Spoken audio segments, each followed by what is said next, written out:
서로 마주보며 했던 예배는 화면을 마주보며 하고 손으로 넘기던 성경은 손가락으로 넘기는 성경이 되었습니다.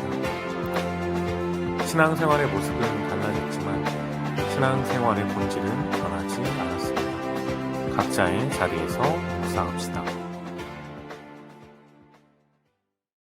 4월 12일 화요일, 저는 45기 송치영입니다. 오늘 우리가 묵상할 말씀은 마가복음 14장 43절부터 72절까지의 말씀입니다. 거룩하신 하나님의 말씀을 봉독하겠습니다. 예수께서 말씀하실 때에 곧 12 중에 하나인 유다가 왔는데 대제사장들과 서기관들과 장로들에게서 파송된 무리가 검과 몽치를 가지고 그와 함께 하였더라. 예수를 파는 자가 이미 그들과 군호를 짜 이르되 내가 입맞추는 자가 그이니 그를 잡아 단단히 끌어가라 하였는지라. 이에 와서 곧 예수께 나와 랍비여 하고 입을 맞추니 그들이 예수께 손을 대어 잡거늘 곁에 서 있는 자 중에 한 사람이 칼을 빼어 대제사장의 종을 쳐 그 귀를 떨어뜨리니라. 예수께서 무리에게 말씀하여 이르시되 너희가 강도를 잡는 것 같이 검과 몽치를 가지고 나를 잡으러 나왔느냐? 내가 날마다 너희와 함께 성전에 있으면서 가르쳤으되 너희가 나를 잡지 아니하였도다. 그러나 이는 성경을 이루려 함이니라 하시더라. 제자들이 다 예수를 버리고 도망하니라. 한 청년이 벗은 몸에 베옷 이불을 두르고 예수를 따라가다가 무리에게 잡힘에 베옷 이불을 버리고 벗은 몸으로 도망하니라. 그들이 예수를 끌고 대제사장에게로 가니 대제사장들과 장로들과 서기관들이 다 모이더라. 베드로가 예수를 멀찍이 따라 대제사장의 집들 안까지 들어가서 아랫사람들과 함께 앉아 불을 쬐더라. 대제사장들과 온 공회가 예수를 죽이려고 그를 칠 증거를 찾되 얻지 못하니 이는 예수를 쳐서 거짓 증언하는 자가 많으나 그 증언이 서로 일치하지 못함이라. 어떤 사람들이 일어나 예수를 쳐서 거짓 증언하여 이르되 우리가 그의 말을 들으니 손으로 진 이 성전을 내가 헐고 손으로 짓지 아니한 다른 성전을 사흘 동안에 지으리라 하더라 하되 그 증언도 서로 일치하지 않더라. 대제사장이 가운데 일어서서 예수에게 물어 이르되 너는 아무 대답도 없느냐? 이 사람들이 너를 치는 증거가 어떠하냐 하되 침묵하고 아무 대답도 아니하시거늘 대제사장이 다시 물어 이르되 내가 찬송받을 이의 아들 그리스도냐? 예수께서 이르시되 내가 그니라. 인자가 권능자의 우편에 앉은 것과 하늘 구름을 타고 오는 것을 너희가 보리라 하시니 대제사장이 자기 옷을 찢으며 이르되 우리가 어찌 더 증인을 요구하리요. 그 신성모독하는 말을 너희가 들었도다. 너희는 어떻게 생각하느냐 하니 그들이 다 예수를 사형에 해당한 자로 정죄하고 어떤 사람은 그에게 침을 뱉으며 그의 얼굴을 가리고 주먹으로 치며 이르되 선지자 노릇을 하라 하고 하인들은 손바닥으로 치더라. 베드로는 아랫뜰에 있더니 대제사장의 여종 하나가 와서 베드로가 불 쬐고 있는 것을 보고 주목하여 이르되 너도 나사렛 예수와 함께 있었도다 하거늘 베드로가 부인하여 이르되 나는 내가 말하는 것이 무엇인지 알지도 못하고 깨닫지도 못하겠노라 하며 앞들로 나갈새 여종이 그를 보고 곁에 서 있는 자들에게 다시 이르되 이 사람은 그 도당이라 하되 또 부인하더라. 조금 후에 곁에 서 있는 사람들이 다시 베드로에게 말하되 너도 갈릴리 사람이니 참으로 그 도당이니라. 그러나 베드로가 저주하며 맹세하되 나는 너희가 말하는 이 사람을 알지 못하노라 하니 닭이 곧 두 번째 울더라. 이에 베드로가 예수께서 자기에게 하신 말씀 곧 닭이 두 번 울기 전에 내가 세 번 나를 부인하리라 하심이 기억되어 그 일을 생각하고 울었더라. 아멘. 네, 어제의 말씀에 이어서 오늘 예수님께서 잡히시는 말씀이 제일 먼저 기록이 됩니다. 겟세마네에서 제자들과의 기도를 예수님께서 이제 마무리하시고 이제 예수님께서는 이제 잡히시기를 기다리고 계셨습니다. 목요일 저녁부터 오늘의 이 사건이 시작이 돼서 금요일이 시작되는 새벽 시간으로 아마 추측이 되는 때였습니다. 예수님을 잡기 위해 온 여러 무리들이 있었는데 그 앞에는 예수님의 제자 가롯 유다가 있었습니다. 가롯 유다는 무장한 병사들과 함께 예수님을 잡기 위해 올라온 것입니다. 예수님을 잡기 위해 올라온 사람들은 이 사건들이 긴급하게 진행이 돼야 했습니다. 43절에 말씀하실 때에 라는 표현을 보았을 때 유다와 무리들이 예수님께 가까이 왔을 때에도 예수님께서는 말씀을 계속하고 계셨다라는 것을 알 수 있습니다. 그리고 예수님의 이 말씀이 끝나기도 전에 예수님이 계신 자리에 가까이 와 있음을 나타냄으로써 예수님의 이 순환의 과정이 매우 신속하게 전개가 될 것임을 보여줍니다. 실제로 예수님께서는 이 금요일 새벽에 잡히셔서 그날 모든 심판을 다 받으시고 십자가에 달리실 정도로 예수님을 잡기 위한 이 사건들은 매우 긴급하고 신속하게 이루어졌습니다. 그래서 이미 군호를 짜서 예수님을 잡기 위해 무리들이 올라오고 있었습니다.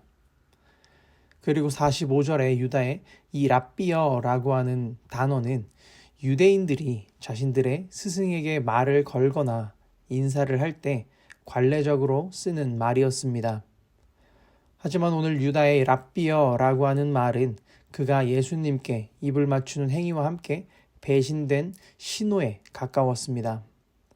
유다의 말과 행위는 거짓의 말과 행위였습니다. 그리고 또 한편으로는 유다는 자신의 배신을 숨기려고 거짓된 행위를 반복했다라고도 볼 수 있습니다. 그렇게 유다의 신호를 보고 무리들은 지체하지 않고 예수님을 결박했습니다. 로마인들은 예수님을 본 적이 없기에 이 사람이 예수다라고 하는 신호가 필요했던 것입니다. 그렇게 죄인의 모습으로 예수님을 끌고 가려 했지만 예수님은 이 모습에 아무런 저항도 하지 않으셨습니다. 수많은 능력을 보여주셨고 초인적인 모습도 보여주셨지만 예수님은 아무 저항도 하지 않으신 채 잡히셨습니다. 예수님께서는 이 체포와 죽음을 하나님이 정해 놓으신 구속 계획의 당연한 수순으로 받아들이셨기 때문입니다. 49절에 예수님께서 말씀하십니다. 과거 예수님께서도 육신이로는 유대인이셨기 때문에 예루살렘 성전에 자주 가셨습니다. 그리고 그곳에서 많은 말씀을 전하셨습니다. 성전에 계실 때마다 그리고 사람들을 가르치셨습니다. 하지만 그럼에도 그때에는 종교 지도자들은 예수님을 체포하지 못했습니다. 이것은 예수님께서 강도나 도둑처럼 불의한 일을 한 것이 아니라 유대인을 가르치는 랍비의 일을 하셨다라는 것을 말해주고 이렇게 강도처럼 취급받아야 할 이유도 없다라는 사실을 말해줍니다. 하지만 그럼에도 이렇게 잡혀가신 이유는 말씀에서 나온 것처럼 성경을 이루려 하심 때문입니다. 예수님께서는 아무 죄가 없으시고 그 누구보다 거룩하시지만 이렇게 아무 저항 없이 체포되시고 죽음을 받아들이시려고 하시는 모습은 구약의 선지자들을 통해 예언하신 많은 말씀들과 하나님의 구속의 사역을 완성하시기 위해서이십니다. 구약의 선지자들을 통해 예수님의 죽음을 친히 말씀하신 예언의 말씀을 성취하시기 위해 예수님은 죽음을 아시고 잡혀가셨습니다. 그 죽음에 순종하셨습니다. 분명 예수님께서도 두려우셨고 겁이 나셨지만 그럼에도 불구하고 하나님의 계획하심에 그리고 그 구속의 사역에 순종하셨습니다. 앞으로 찾아오게 될 수많은 고통과 죽음이라고 하는 공포 앞에서도 예수님께서는 순종하셨습니다. 그 이유는 우리를 사랑하시고 우리를 죄에서 구원하시기 위해이신 것을 오늘 다시 한번 기억하고 우리들 마음속에 새길 수 있기를 소망하겠습니다.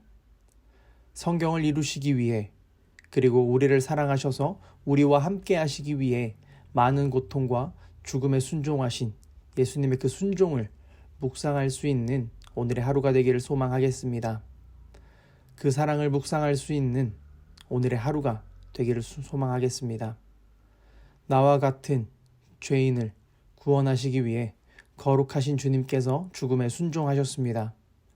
오늘 하루 나를 향한 주님의 사랑을 조용히 묵상하며 그 고난에 동참할 수 있는 우리 꿈꾸는 교회 청년부 모두가 될 수 있기를 간절히 소망하겠습니다. 함께 기도하겠습니다. 사랑의 하나님 은혜를 감사드립니다. 주님께서는 온전히 구원과 사랑을 이루시기 위해 죽음에 순종하셨습니다. 우리를 향한 사랑 때문에 죽음에 순종하셨습니다. 그 사랑을 오늘 기억하며 살아갈 수 있는 내가 되기 원합니다. 그 사랑을 마음속에 다시 한번 새기며 살아갈 수 있는 내가 되기 원합니다. 고난과 고통의 두려움, 그 죽음의 공포까지 우리를 향한 사랑을 그리고 하나님의 계획의 성취를 이루시기 위해 순종하신 예수님, 그 예수님의 순종에 감사드리며 오늘 하루 그 주님의 고난을 묵상하며 보낼 수 있는 내가 되게 하여 주시옵소서. 감사드립니다. 예수 그리스도의 이름으로 기도드립니다. 아멘. 네, 오늘도 질문이 하나 들어와서 그 질문을 한번 나눠보려고 합니다. 네, 질문입니다. 51절과 52절의 의미가 어떤 것인지 궁금합니다. 네. 마가복음 14장 51절 52절 참 처음 보는 조금 독특한 말씀이지요. 벌거벗은 청년의 이야기입니다. 이 51절 52절에 나오는 이 말씀은 발가벗고 도망간 청년의 이야기인데 마가복음에서만 나오는 사건이에요. 다른 복음서에는 이 사건에 대해서 나오지 않는데 한번 말씀을 살펴보게 되면 이 청년은 예수님의 제자들 중에 한 사람은 아니었습니다. 그 이유가 그 바로 앞에 50절에 예수님의 제자들은 이미 예수님께서 체포되셨을 때 이미 다 도망갔기 때문에 예수님의 12제자는 아니었고 체포 현장에서부터 다른 사람도 아니었습니다.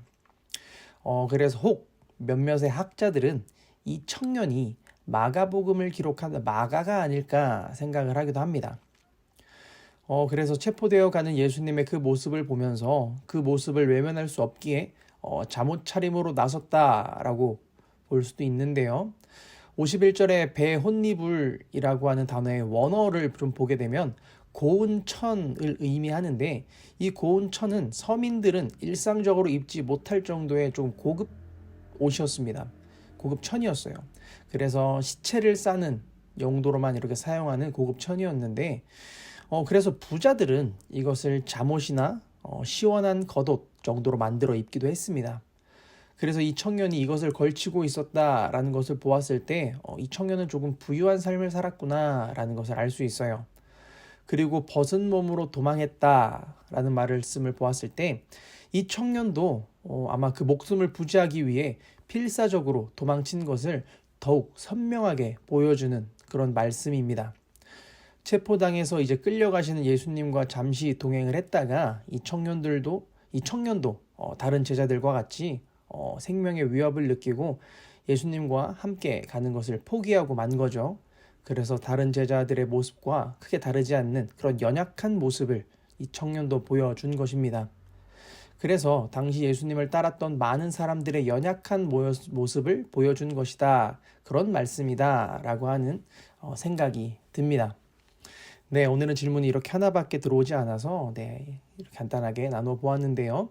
네, 앞으로 남은 사순절 말씀 묵상 기간 동안에 말씀을 읽어가면서 궁금하신 부분들이 있다면 언제든지 카카오톡 채널이라던가 그리고 우리 임원들에게 그리고 저나 목사님에게 질문을 언제든지 해주시면 말씀 묵상 이후에 이렇게 답변을 다시 한번 해드리도록 하겠습니다. 네, 오늘 하루도 주님의 말씀을 잘 묵상하시면서 고난에 동참하시면서 보낼 수 있는 우리 모든 꿈청되기를 소망하고 내일 이 시간에 다시 한번 만나도록 하겠습니다.